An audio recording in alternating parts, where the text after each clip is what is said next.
শ্রীমদ্ভাগবতম প্রথম স্কন্দ সপ্তম অধ্যায় শ্লোক 42।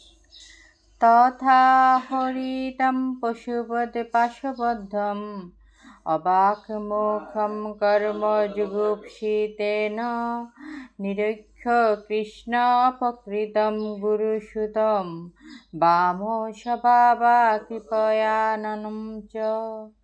তথা এইভাবে আহরিত আনিত পশুবৎ পশুর মতো পাশবদ্ধম রজ্জুবদ্ধ অবাক মুখম মুখে কোনো কথা নেই কর্ম কর্ম যুগুপ্সিতে জঘন্য নিরীক্ষ দেখে কৃষ্ণা দ্রৌপদী অপকৃতম অপকারী গুরু গুরু সুতম পুত্র বাম সুন্দর স্বভাবা স্বভাবসম্পন্ন কৃপয়া কৃপা প্রভাবে ননাম প্রণাম চ।